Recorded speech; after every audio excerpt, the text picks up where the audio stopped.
kan revival la kan soitam pakhat chu pathian du zong chung chang kha ania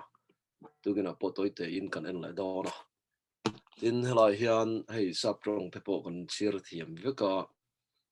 God is testing the devotion of his churches and their willingness to render obedience to the spirit guidance ati tuna hian pathian na ko frante ama ne na kanin pol na kan devotion ama ne na hun kan man chung changa min tes mek in bi fi mek ani chu chulai chuan Thlarau Thianghlim kai ruinang zela thu oi tura kan in hlan na po abi fi bok ani chu chu wangin leile wan siam tu mai me vina min kai ruai tum na hi kan ngai poi mo em ti hi kan in bi fi ngai em mai ani le Thlarau Thianghlim du tak tak em ti zona te hi ka thin lor lang thin ani adu tak tak tu de chu pathian hen ape em a i chang lo ni chuan ni lo la du ve tak tak lo khovel thil ral mai tu reng enga mo kha ni la phar bu ni thi kha lo in riala lalpan nei thin lung hla nang che chu wangin he van Thlarau Thianghlim pathian min pek achak em a hi tuna rong bol tu tele Thlarau lo ma mi in pe in pum pek ten trong train and deal me ka pathian en ron nong relo te sur tir to dona chung zinga chuan i tel ve don em le angani in pum pek na chu Thlarau Thianghlim dong tur hian kan thin lunga zawai hlananga ya in pum pek na chu tiang hian kan han ril fe fe ka thiam tokin in pum pek na han ti hian ange mo poisa wa pek treute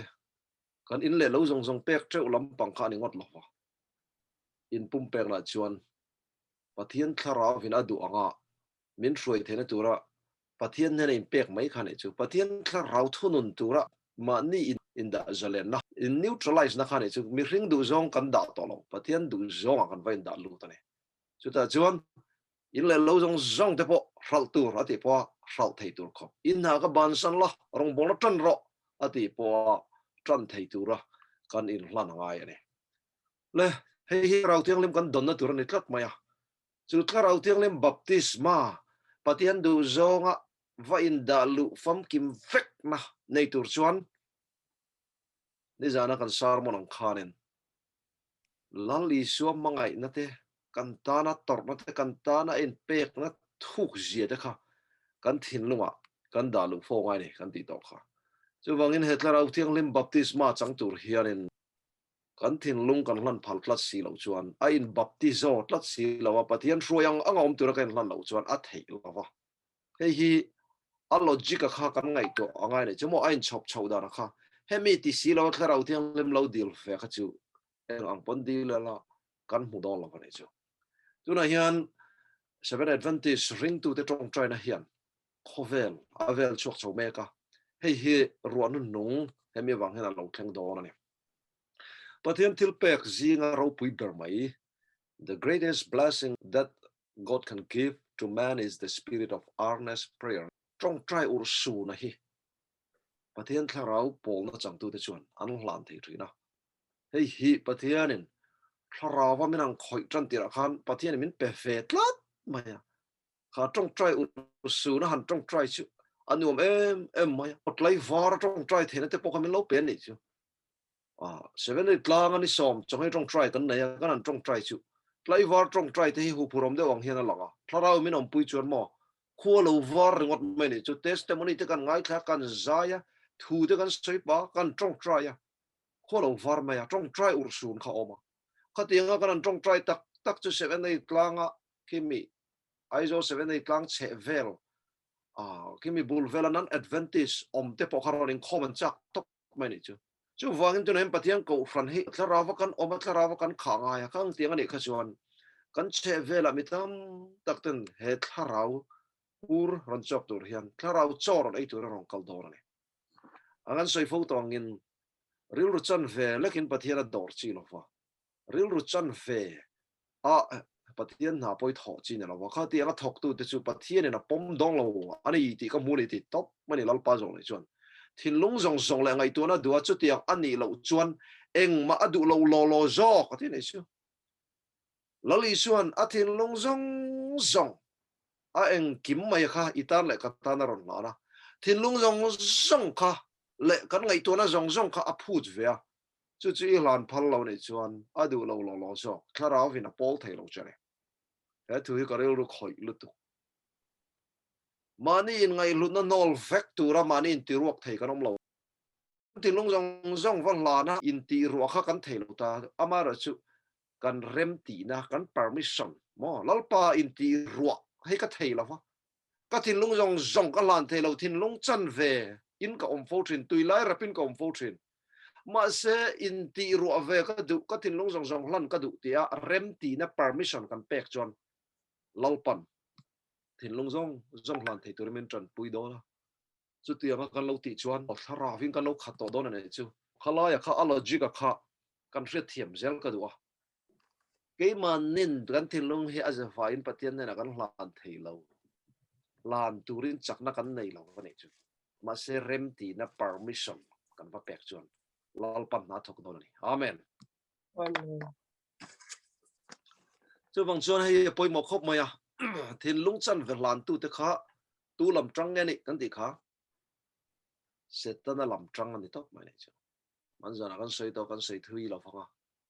con ngày tu chuyên là rong bol na à thiên rong bol tu pastor cái gì cái hẳn tiếc pastor te po hi pastor cái gì vangot kan Thlarau vin kan khát ngot lâu kan thiên lũng khá ra vai kan lan lâu chuan sẽ tên là mình lâu mang thế này thì hẳn riết phải chuan à lâu em mày tiril là khur thế này chú bằng chuan khang mi thiên lung zong lan lâu hậu khá sẽ tên là làm trăng sẽ tên là hậu thế lệ là lý xua làm trăng và đó zom tuần này à mò mail mà pa tan ăn thọ này thì top mà này chứ hey riu lúc khỏi khóc mày chú bằng chuan cần phim của phong ai để lưu lẹm là hiện lal pa zong này cho nên tiếng soi và thiên nên anh lan pum lùm truck lâu chú thiếu thì thế nó đang thu nuôi ăn ôm à nung trăng đang làm đấy mấy lệ ô đang đấy chuan ngay thà bé cái này thì kan tin long he zawai kan lan lo chuan mo setana thuron kan advisor kha setana ni chu ava point don em setana min advice chuan evi po a advice khovela bo chen na lo thlenga nei kha he who does not give himself wholly to God is under the control of another power ati Thlarau til thi na dang nuya khana oma listening another voice ati nei chu kan tin lung e zawai kan lan lo chuan setana advice in kan ni tin nun kan manga ka poilu tu kan chan ve hi lalpa ta kan chan ve hi khovel ta ni chuin kan om thei lo ti te po kan sei to kha chu wangin he kan in pum pek nei fam kim tu ani ami chak lo le ring lel tu chu ril ru ha boi mek ta chuan lalpa ne na anin tuk lu vek pho chuan ne na pe thei tu nen in zom na nget tak an ne yang direct touch pathian in rong khoi don ni chu direct touch kan nei don ni chu una du tak azawai kan in pek hi Thlarau Thianghlim kan don thei na tu ra ya ruộng nó nung te dong tới là cần vắt em từ đó có vẻ là hiến ruộng nó nung dong từ riêng em buồn sợi đó lắm đi cái hắn sợi non lệ thì anh hay cần riết thiềm có vật em in pumpe fake anh ấy Thlarau Thianghlim baptisma chẳng từ sơn mà sẽ in pumpe fake I surrender all hay cần thấy là vậy lalpa mình bùi rõ cái đó lắm đi chẳng ai trong try tên lalpa bùi nó cần tiếng đó lắm đi thì tu kia nó cái ngân nó chịu đi pathian mi ten Thlarau Thianghlim an don theina dal tu zong an pai ve kanga pathian in Thlarau ron lei meng ti aya lau zok setana na nei lo ti nei chu setana lau nei a chan chu Thlarau Thianghlim kan don na dal tu zong kan pai vek chuan pathian in Thlarau ron le nga power nei do don lo thil ti theina nei don to lo ti a riat wa ni he hun hi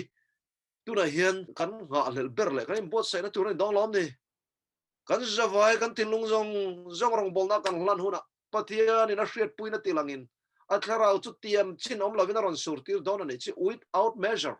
eng kim ti thei omnipotent thil ti thei na top nei chuan a duang ang mai khan a ro pui na tilang tur khan inun kal tlanga arong bol na hlen chu du to chu mi chu i phal do lem ti hi pathian in a bi fia me kani unau du ta he ruan nung lo sur tu hi kan chang lo ni chong kan bo ro don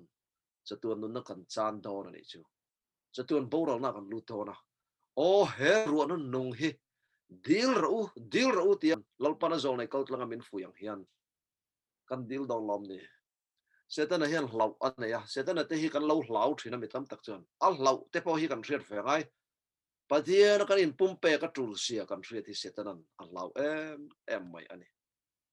lali chuan an tinga ti tinama vekin mi song ne na tu point mi zui du chuan ma ni hriam poi salovin ni tina cross pin mi zui ro se yani chu ni jana kan thu pui kha chuan an tinga lali chuan a soi le ka ngong kol ba tu la kan ne na zir u thu nuai ro le ril roi ngai tlom tak kan hi ti chuan in Thlarau tan chol nai muang ka ngong kol chu nu ma ka phur po za kan ni halo te ni mi zau pai na ngong kol kan hriat ve chu hei heti hian ngong kol te hi a then tu lai thang thari chuan phur lo mai theya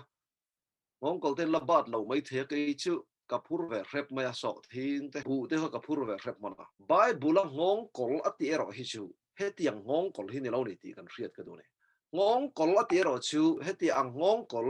bong ina len le don te thilan phur don te an in ba tro mang khan itlat mai Bible na ngong kol so chu chu mi om je chu ka ngong kol bat ulati om je chu relation ke manen in kung kai na nei ra aron ti na zok ne chu chu lal isu kha kan ngong kol ba puye ani chuan ama kan ti thelo kha kan lo ti thei don ani chu amen chu wangin ka ngong kol nuwa ma phur po zanga ti ta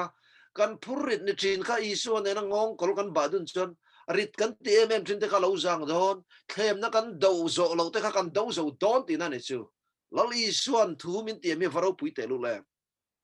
chu lal pa zo nei pon ti hian lo soya heta ngong kol le cross ti te hian thil thu mun khan en ti ra ni chu pathian ne na kan du zong hlam na ni chu in pum pe kan an ti a khan kan du zong ke mani mi hring nature ke mani na kan pian pui nung chang anga kan nun chu a khan ni to la pathian du zong anga om tu ra fa in hlan na ni ta ngong kol ba na hian pathian fa padu tak le mi hring te in kop na en ti ra ni chu mi zo pai na ngong kol amal kan ba ang khan ni ve ta la fa chu cross put na hian thin lunga ma sil na a hloya pai bawa Krista phurit phurdan min zirtir bok ani chu angong kolbat si lovin cross pu bok si lovin ama zui tu kan ningot thailo o lali suan kan phurit te min phur puye du kan ril ruha na te min chok jang khai du chu wang chuan Krista ngong kolba pui tu te kan ningai cross kan put point min put pui don ani ti kha kan hriat thiam ngai ni chu chuan mi hring te ril rem zong an tinga soizel mi hring te hian an ril rem zong ngong kol ba nuam ni an hriat te an tuk thri na ti ni chu ke manin kan ngong kol tur kan lo tuk thri na ma se an ngong kol tuk chu a to pa ba ha thak ta ka lo ni le thri hei Thlarau trong ka mani ke mani du dan kong te kan zo ver ro man ne kan siama nuam zok tur kan ngai te tha zok tur ngai te in ro man na tam tak kan siama ma se pathian program ni lo chuan buai na tam tak kan nu na lo thlem thri na ni chu chu wangin Krista hi kan ngong kol ba pui lo ni se la Krista ngong kol hi ba ti la chu ta chuan ke manina ngong kol ba nuam deuh tura kan lo tuk ve thin kan lo cher ve thin a kha ni to lovin lal isu Krista ngong kol hi ba tur kan ni heti ang hi Krista chuan ani khe chiangin ang ngong kol ba tur khan min som ta ni chu in ngai ba nuam tak ni don en riat ta kha ba nuam ani ngai reng lo hati ni chu amen cái mà đi đủ zong à chặt tu ra cắn ngay nuông tu ra cắn ngay chặt dọc tu ra cắn ngay à cắn cal thủy na pathian cắn ring lo pathian doang ang om tu ra cắn han in da klap pian cắn lo limber zong ani ti hi lalpan azol nei mangle Bible manga min shet tir tum chu ni chu irin ma lo chuan inuna phurit om reng don kan rin ma lo chuan om reng don ani chu angong kolba tu ra anin pe khuna le antan le pathian rong bol na atana sot solot na omlo thil te in chai boy thina ten ban san huna mon na le ha chol nan huang ate ne chu pathian ngong kol ba tur khan kan va in pek ve aya pathian rong bol na ta tang kai si lo kan tan po tang kai si lo va a thil ho te kan in chai boy thina te kan ban san chuan mon na le ha chol na kan nei do na tlacham chak lo pachia kan ni na te kan riat huna pathian du zong ti khan nuam kan lo ti to don ani chu Krista ngong kol bat tu ten ni bokanga chu ti huna jon pathian in mi hring te ril ru thek zong ne na in kal tak ama lung du alom zong angin an ma ni na thok kan tin lung kan walana Krista ngong kol bat tu ra Kristan ke mani cross pu tu ra min ti te kan va put huna ke mani mi ring du zong pathian du zong ne na in kal tla ta kha pathian du zong in alom to dona kan ril ru thlamon na le lim na om don ani manin phatna le hlan na kong alo zo to wangin